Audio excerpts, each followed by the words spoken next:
কেমন হয় যদি পৃথিবীতে কিছু অদ্ভুত ধরনের ক্রিয়েচার আসে? তারা মানুষকে ধরে মারতে থাকে, কিন্তু একটা ভালো খবর আছে, একটা খারাপ খবর আছে। ভালো খবর এই যে এই ক্রিয়েচার গুলো চোখে দেখে না, আর খারাপ খবর এই যে এদের শ্রবণ শক্তি এত বেশি যে যদি কেউ টু শব্দ করে এরা এসে তোমাকে জ্যান্ত খেয়ে ফেলে। এই মুভিটার দুইটা পার্ট আছে, আমি এই ভিডিওতে দুটো পার্টি একসাথে এক্সপ্লেন করে দিছি, তাই ভিডিওটাকে শেষ পর্যন্ত দেখো। মুভি শুরু হয়, আমরা দেখতে পাই লি নামের একজনকে। আর এখানে বলে দিই, এই লি হচ্ছে এই মুভির পরিচালক বা ডিরেক্টর, আর এনার আসল নাম হচ্ছে জন ক্রেসেন্সকি। যাই হোক, মুভিতে আসি। তো লি একটা দোকানে যায় কিছু খাবার কিনতে, আর সেই দোকানের মালিকটা কি যেন একটা গুরুত্বপূর্ণ খবর দেখতে থাকে টিভিতে। সেখানে সে দেখে কোন একটা জায়গায় একটা বড় বিস্ফোরণ হওয়ার কারণে অনেক মানুষ মারা যায়। পুলিশ ভাবে এটা কোনো সন্ত্রাসী হামলা, কিন্তু কিভাবে হয়েছে ঘটনাটা এখন পর্যন্ত জানা যায়নি। তারপর লি খাবারগুলো নিয়ে একটি জায়গায় যায় যেখানে তার স্ত্রী অ্যাভেলিন তার জন্য অপেক্ষা করছিল। তারপর তারা সেখানে একটা বেসবল খেলা দেখতে বসে, যেখানে তাদের ছেলে মার্কাস সেখানে অংশগ্রহণ করে। লিয়ের একটা মেয়ে রয়েছে যার নাম রিগান। সে কানে শুনতে পায় না, সেও এখানে খেলা দেখতে আসে। সেখানে লিয়ের বন্ধু যার নাম অ্যামেটো খেলা দেখতে আসে। কিছুক্ষণ পর তারা দেখতে পায় আকাশ থেকে উল্কার মতো দেখতে একটা জিনিস পৃথিবীতে পড়ছে। সেটা উল্কা ছিল না, অন্য কিছু, তাদের কারো জানা ছিল না। সবাই সেই উল্কার দিকে নজর পড়ে আর খেলাটা সেখানে বন্ধ করে দেওয়া হয়। তারপর যে যার মতো বাড়ি যেতে থাকে। এখানে লি একজন পুলিশ অফিসারকে বলে ওই উল্কার মতো জিনিসটা কি ছিল, আর তখনই হঠাৎ ক্রিয়েচার একটা গাড়ির উপর এসে পড়ে। লি এদিক ওদিক না দেখে সোজা সেখান থেকে দৌড় মারে। এদিকে এভেলিন তার গাড়ি নিয়ে বের হতে যাবে, কিন্তু ক্রিয়েচারটি সেখানে চলে আসে। লিরা যে জায়গাটি লুকে থাকে সেখানের বাইরে একটা ক্রিয়েচার এসে তাদের খুঁজতে থাকে, কিন্তু তখনই একজনের ফোনের রিং বেজে ওঠে, আর সেই ক্রিয়েচারটি তাদের অবস্থান বুঝে একজনের উপর হামলা করে দেয়। ওদিকে পুলিশটা ক্রিয়েচারকে গুলির উপর গুলি করতে থাকে, কিন্তু ক্রিয়েচারটা কিছুই হয় না। তারপর যা হওয়ার ছিল, পুলিশটাকে ক্রিয়েচারটা এসে খতম করে দেয়। এই থেকে বোঝা গেল ক্রিয়েচারকে গুলি মেরে তাদের মারা যাবে না। এখন পুরো পৃথিবীটা যেন একটা নির্জন মরুভূমির মতো, কোথাও কোনো মানুষের চিহ্ন নেই। ঘর বাড়ি দোকান সব দিকে কোনো মানুষ দেখা যায় না। লি ও তার পরিবার ভাগ্যবশত বেঁচে যায়, আর তারা একটা শপিং মলে কিছু খাবার নিতে যায়। দেখা যায় লি এর একটা ছোট ছেলে যার নাম বিউ, সে একটা খেলনা প্লেন নেয়। লি সেই খেলনা প্লেনের ব্যাটারি খুলে রেখে দেয় যেন প্লেনটির আওয়াজে সেই ক্রিয়েচার তাদের কাছে না আসে। তারপর তারা একটা নির্জন জঙ্গলের মাঝ দিয়ে চুপচাপ পথ চলতে থাকে, কিন্তু এমন সময় হঠাৎ সেই প্লেনের আওয়াজ শুনতে পাওয়া যায়, যেটা লিয়ের ছেলে নিয়েছিল। অর্থাৎ তাদের অজান্তেই লিয়ের ছেলে প্লেনে ব্যাটারি ঢুকিয়ে ফেলে। লি তার ছেলের দিকে প্রচন্ড জোরে দৌড় দেয়, কিন্তু সেই ক্রিয়েচারটি লিয়ের আগে এসে বাচ্চাটাকে মেরে ফেলে। তারপর দেখা যায় লিয়ের পরিবার এখন খুব সাবধানে তাদের জীবনযাপন কাটায়। তারা খাবার খায় পাতার উপর আর কথা বলে ইশারায়। লি ওই ক্রিয়েচারের ব্যাপারে রিসার্চ করতে থাকে, যেন তাদের কোনো দুর্বল বা তাদের কিভাবে মারা যায় সে ব্যাপারে। এদিকে লিয়ের স্ত্রী এখন অন্তঃসত্ত্বা, আর যেহেতু বাচ্চাটা তো অবশ্যই কাঁদবে, সেজন্য তারা একটা বুদ্ধি করে। তারা একটা বাক্স বানাবে এবং সেই বাক্সের মধ্যে তাদের বাচ্চাকে রাখবে। বাক্সের মধ্যে অক্সিজেনের লাইন করে দেওয়া হয় যেন বাচ্চার অসুবিধা না হয়। এদিকে লি ও তার ছেলে মাছ ধরে ফিরছিল, তখনই তারা হঠাৎ দেখতে পায় একজন বৃদ্ধ লোক তার পাশে পড়ে আছে তার বউয়ের লাশ। অর্থাৎ আওয়াজ করার কারণে তাকে মেরে ফেলা হয়েছে। লি লোকটিকে ইশারায় দেখিয়ে দেয় যেন তিনি কোনো আওয়াজ না করে। সে আর মুখ বন্ধ রাখতে পারে না, সে জোরে চিৎকার দেয়। লি তার ছেলেকে কোলে নিয়ে সেখান থেকে প্রচন্ড জোরে দৌড় দেয় আর একটা গাছের পেছনে লুকিয়ে পড়ে। লি তার ছেলেকে মুখ চেপে ধরে রাখে, আর লি দেখে লোকটিকে ক্রিয়েচারটি মেরে ফেলেছে। এদিকে এভেলিন বাড়িতে একা ছিল, তার ডেলিভারির সময় এসে গেছে। সে ঘরের বেসমেন্টে সিঁড়ি দিয়ে নামতে গিয়ে তার পায়ে একটা প্যারেক ঢুকে পড়ে, আর তার হাত থেকে একটা ফটো ফ্রেম নিচে পড়ে যায়। এভেলিনের যন্ত্রণা হওয়া সত্ত্বেও সে চুপ করে থাকে। তারপর ঘরের একটা বাথটাবে বসে তার সন্তানের জন্ম দিতে যায়, আর যন্ত্রণা হচ্ছিল কিন্তু সে টু শব্দ করতে পারছে না। ততক্ষণে লি সেখানে এসে এভেলিনকে বাঁচিয়ে নেয়, আর বাচ্চাটিকে তারা বাক্সে রেখে তাকে অক্সিজেন মাস্ক লাগিয়ে দেয়। আর তার পেছনে দাঁড়িয়ে ছিল একটা ক্রিয়েচার। তখন হঠাৎ তার কানে সেই ছোট যন্ত্রটি আওয়াজ করতে থাকে, যা লি তাকে বানিয়ে দিয়েছিল। সেটা থেকে শব্দের এক ধরনের ফ্রিকোয়েন্সি বের হচ্ছিল, যা ক্রিয়েচারটি সহ্য করতে পারছিল না। সেই ক্রিয়েচারটি সেখান থেকে চলে যায়, কিন্তু বিপদ এখনো কেটে যায়নি।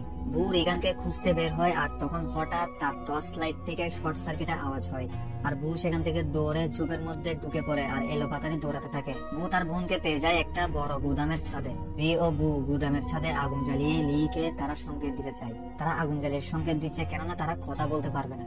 হঠাৎ সেখানের গুদামের দরজাটি খুলে যায়, আর বু গুদামের ভেতর ঢুকে পড়ে, আর এই আওয়াজটা ক্রিয়েচার আর লি শুনতে পায়। লিও ভালোভাবে বুঝে গেছে বু আর রিগান বিপদে পড়ে গেছে। এদিকে বু গুদামের ভুট্টার দানাগুলোর ভিতর ঢুকতে থাকে, আর তাকে বাঁচানোর জন্য রিগান ঝাঁপ দেয়। এবার দুজন সেখানে ঢুকতে থাকে, কিন্তু গুদামের দরজাটাও নিচে পড়ে যাওয়ার কারণে তারা সেটার উপর উঠে, কিন্তু সেই ক্রিয়েচারটা সেখানে চলে আসে। তখন হঠাৎ রিগানের কানের যন্ত্রটা শব্দ করতে থাকে আর ক্রিয়েচারটা সেখান থেকে পালায়। রিগান আর বু একটা গাড়িতে লুকিয়ে পড়ে।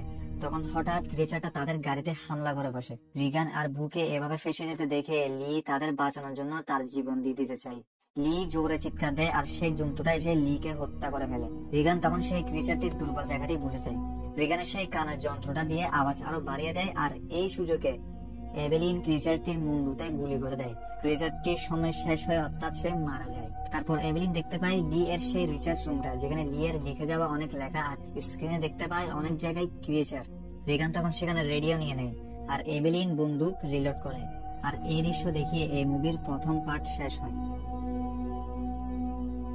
এভেলিন একটা অক্সিজেন সিলিন্ডার খুঁজে বের করে তার শিশুর জন্য। রিগান একটা ম্যাপ ও রেডিও জোগাড় করে ফেলে যেন একটা ফ্রিকোয়েন্সি তৈরি করতে পারে। তারা বাড়িটা ছেড়ে চলে যেতে থাকে একটা নতুন জায়গায়। হাঁটতে হাঁটতে একটা রেল স্টেশনে গিয়ে পৌঁছায়। রেল স্টেশন তারা গিয়ে পৌঁছায়, তারা সেখানে দেখতে পায় লি এর বন্ধু এমেটকে। তখনই সেখানে ক্রিয়েচারটি চলে আসে আর তারা দৌড়ে একটা বেসমেন্টে ঢুকে পড়ে, যেটার ভিতর আওয়াজ করলে আওয়াজ বাইরে যাবে না। বুয়ের পায়ে আঘাত পাওয়ার কারণে তার পায়ে কিছু অ্যালকোহল ঢেলে দেয় যেন পায়ে ইনফেকশন না হয়। এবার তাদের সাথে আরেকজন সাথে যোগ হয়েছে। তারা রেডিওতে একটা চ্যানেল খুঁজে পায় যেখানে গান বাজতেছে। তারা খুবই অবাক হয়ে পড়ে, যেখানে টু শব্দ করলে মতো হয় সেখানে কোন জায়গায় গানের সুর হচ্ছে। এমেট বলে এই গান কয়েক মাস ধরে চলতে আছে, হয়তো মানুষদের সিগন্যাল দেওয়ার জন্য তারা এই কাজ করেছে। রিগান তারপর তার বাবার কাগজপত্রে সেই রেডিও চ্যানেলটি কোথা থেকে অপারেট করা হচ্ছে তারা বুঝতে পারে। তারা বুঝে যায় এটাকে একটা দ্বীপ থেকে অপারেট করা হচ্ছে। আর তাদের প্ল্যান হলো তারা সেখানে থাকা মানুষদের সাথে একত্রিত হতে পারবে আর সাহায্য নিতে পারবে। কিন্তু রিগানের কথাই কেউ বিশ্বাস করে না। সেজন্য সে নিজে নিজে বেরিয়ে পড়ে সেই রেডিও স্টেশনের খোঁজ করতে। তার মা এভেলিন যখন জানতে পারে তার মেয়ে একা বেরিয়ে পড়েছে, তাই সে এমেটকে তাকে বাঁচানোর জন্য রিকোয়েস্ট করে। দেখা যায় রিগান নির্জন একটা জায়গায় একে তো কানে শুনতে পায় না আর চারপাশে রয়েছে সেই ক্রিয়েচার গুলো। রিগান একটা ধ্বংসপ্রাপ্ত ট্রেন দেখতে পায় যেখানে সে কিছু গুরুত্বপূর্ণ জিনিস পায় যা সে নিতে চায়, কিন্তু জিনিসগুলো নিতে গিয়ে সেখানে আওয়াজ হয়ে যায়। আর ক্রিয়েচারটি সেখানে চলে আসলে রিগান তার ফ্রিকোয়েন্সি দেয়, কিন্তু ক্রিয়েচারটির কষ্ট হলো চলে না গিয়ে হামলা করতে গেলে পেছন থেকে জন্তুটির মাথায় গুলি করে দেয় এমেট। এমেট রিগানকে জানায় তোমার মা তোমার জন্য চিন্তিত হয়ে পড়েছে, তোমাকে বাড়ি ফিরে আসতে বলছে। কিন্তু রিগান তো যেতে চায় না। এদিকে এভেলিনের কিছু ওষুধ নেওয়ার প্রয়োজন ছিল, সেজন্য তার ছোট বাচ্চাকে বুয়ের কাছে দিয়ে ওষুধ নিতে চায়। এদিকে রিগান আর এমেট কিছু বোর্ড দেখতে পায়, কিন্তু সেখানে কিছু পাগল টাইপের মানুষ রিগানকে ধরে ফেলে। রিগান সুযোগ বুঝে পানিতে চাপ দেয় আর এমেট লোকটাকে বেঁধে তার পায়ে ছুরি বসিয়ে দেয়, আর সেখানে সেই ক্রিয়েচারটি এসে লোকটাকে হত্যা করে ফেলে। এদিকে বু আওয়াজ করার কারণে সেখানে ক্রিয়েচার এসে যায় আর বু আটকা পড়ে যায়। এভেলিন এসে কৌশলে ক্রিয়েচারটিকে ধোকা দেয় আর বানকারের মধ্যে ঢুকে পড়ে। এদিকে এমেটকে জন্তুটা পানিতে হামলা করতে গেলে দেখা যায় জন্তুটা সাঁতার কাটতে পারে না, অর্থাৎ তারা পানিতে নিরাপদ। রিগান এসে এমেটকে একটা বোটে তুলে নেয় আর সেই দ্বীপটাতে চলে যায়। সেখানে গিয়ে তারা দেখে এই দ্বীপটাতে অনেক মানুষ থাকে। যেহেতু ক্রিয়েচারটি সাঁতার কাটতে পারে না, তাই তারা একটা দ্বীপের মধ্যে সবাই আশ্রয় নেয়। তারা সেখানে তাদের একটা ছোট গ্রাম বানিয়ে নেয় আর সেখানে রয়েছে সেই রেডিও অফিসটা। তারা সেই আইল্যান্ডে রাতটা কাটায়। সকালে উঠে এমেট হাঁটতে বের হয় আর সে সেখানে তীরে এসে যা দেখে তাতে তার চোখ কপালে উঠে যায়। একটা বোট দেখতে পায় যেটা সেই বোট পার্কিং থেকে ভাসতে ভাসতে এখানে চলে এসেছে, অর্থাৎ সেই ক্রিয়েচারটিকে সহ নিয়ে এখানে এসেছে। তার বুঝতে দেরি হয় না সবাই কত বড় বিপদে রয়েছে।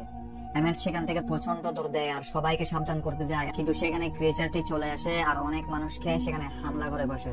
এমেট, রিগান আর সেই স্থানের লিডার সহ একটা গাড়ি করে রেডিও অফিসে চলে যায়, কিন্তু সেই লোকটাকে ক্রিয়েচারটি মেরে ফেলে। এদিকে এভেলিন ও তার সন্তান সহ সেই বানকারের মধ্যেই আটকা পড়ে যায়। এদিকে রিগান আর এমেট ভয়ানক ভাবে ফেসে যায় সেই ক্রিয়েচারটির হাতে। ক্রিয়েচারটি একসময় এমেটকে আঘাত করে আর তখনই রিগান একটা বুদ্ধির কাজ করে বসে। সেই রুমের সাউন্ড সিস্টেমকে অন করে দেয় আর তার কানের যন্ত্রটি মাইকে লাগিয়ে প্রচন্ড জোরে ফ্রিকোয়েন্সির আওয়াজ করে আর এই আওয়াজে ক্রিয়েচারটির অবস্থা খারাপ হয়ে যায়। তারপর রিগান একটা লোহা নিয়ে ক্রিয়েচারটির মুন্ডু বাড়ায় এমন বাড়ি দেয় যেন ক্রিয়েচারটি মারা যায়। ওদিকে বু রেডিওতে সেই চ্যানেলটা অন করে রাখে আর এর কারণে রেডিওতে সেই ফ্রিকোয়েন্সির আওয়াজ হয় আর বু সেটার সাহায্যে সেই ক্রিয়েচারটিকে দূরে রাখে আর তার বাবার একটা পিস্তল দিয়ে জন্তুটার মাথায় গুলি করে দেয়। আর এই দৃশ্য দেখিয়ে মুভিটা এখানে শেষ হয়ে যায়। মুভিটা শেষ হয়ে গেলে মুভিটার হয়তো আরো একটা পার্ট বের করা হবে, কারণ পৃথিবীতে সেই জন্তুরা পুরো শেষ হয়ে যায়নি। যাই হোক, আমি এই ভিডিওতে তোমাদের সুবিধার জন্য মুভির দুটো পার্ট একসাথে এক্সপ্লেন করে দিছি। তাই ভিডিওটা ভালো লেগে থাকলে একটু লাইক করে দাও, আর চ্যানেলে নতুন হয়ে থাকলে চ্যানেলকে সাবস্ক্রাইব করে দাও, যেন এমএনডি স্টোরি থেকে কোনো নতুন ভিডিও আপলোড করা হলে সেটার নোটিফিকেশন তোমার কাছে চলে যায়।